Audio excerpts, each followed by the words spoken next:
इस पर सबको अचंबा हुआ और वे आपस में बातें करके कहने लगे, ये कैसा वचन है, ये कैसा वचन है, वे अधिकार और सामर्थ्य के साथ अशुद्ध आत्माओं को आज्ञा देता है और वे निकल जाती है। ये कैसा वचन है, समझ रहे हैं? आज भी जो दुष्ट आत्माएं निकलती हैं वो किसी पादरी के कहने से थोड़ा निकलती हैं, वो प्रभु यीशु मसीह के कहने से। और प्रभु यीशु मसीह परमेश्वर का वचन है। जब वचन प्रभु का दास कहता है, क्या है, अशुद्ध आत्माएं निकल जाती हैं। इसलिए ये बड़े अधिकार के साथ, बड़ी सामर्थ्य के साथ इस वचन को लोगों के बीच में उतारा जाता है, और वो जो दुष्ट आत्मा है वो क्या है, निकल जाती है। क्योंकि दुष्ट आत्मा ऐसे ही नहीं है जो कोई पटक रही है या कुछ चिल्ला रही है, या दुष्ट आत्मा वो है जो शांत भी बैठी हुई है, जो कि प्रभु यीशु मसीह का अंदर इनकार करती हैं। ऐसा नहीं हो सकता, ऐसा तो हो ही नहीं सकता। किसी के कहने से कैसा हो सकता है? अरे कहना तो स्वयं परमेश्वर का है, जो वचन में से कहा जा रहा है। ये वचन का सुनना शैतान के लिए सबसे ज़्यादा कठिन है। वचन, और किसी बात से नहीं डरता शैतान, समझ रहे? वो कहता है, वो कितनी बार कि एक दास ने मेरे को एक बात बोली, बड़ी अच्छी लगती है कि भाई इतवार को तो ना कोई ऐसे आके ना मुझे 4 बजे उठाता, चर्च नहीं जाएगा।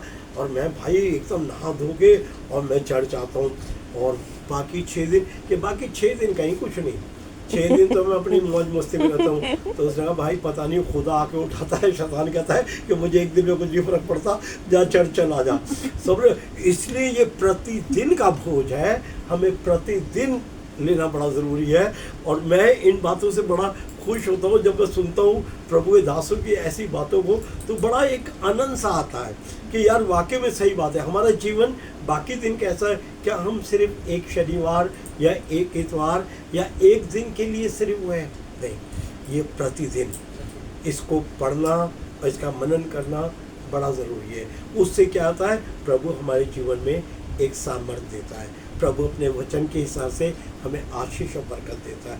आशीष और बरकत का मतलब पैसा और ये कुछ नहीं है। प्रभु यीशु मसीह के लिए, मैं हमेशा इस बात के लिए, प्रभु यीशु मसीह के लिए अगर सबसे छोटी कोई समस्या है तो वो पैसा है, सबसे छोटी समस्या है। प्रभु हमारे जीवनों में बड़े बड़े काम करना चाहता है। हालेलुया। प्रभु हमारे जीवनों में बड़े बड़े, ये जो पैसे वाली समस्या है, ये शैतान ला के हमें यहाँ रोक देता है कि देख उसके पास कैसा है, उसके पास कैसा है। वो हमने पीछे वचन पढ़ा था कि वो इंसान वह विचार में है, वो तो इतना बुरा है, उसकी लाइफ इस तरीके की, मगर देखो वो कितने मज़े ले रहा है, उसे परमेश्वर कुछ नहीं कर। इसलिए वचन में उस दिन हमने पढ़ा था कि ऐसी बातों से ढा मत कर, कुड़कुड़ा मत। किसी के इस बुरे कामों को देख के वो कह रहा है, जो मैं तुझे धन दूंगा, धन की बात हो रही है यहाँ पर।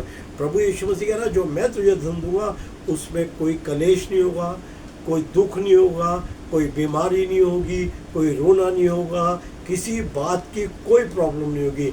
और होता यही है कि खुदा के दास के पास 100 रुपये और सामने वाले के पास 1 करोड़ रुपये एक बराबर है।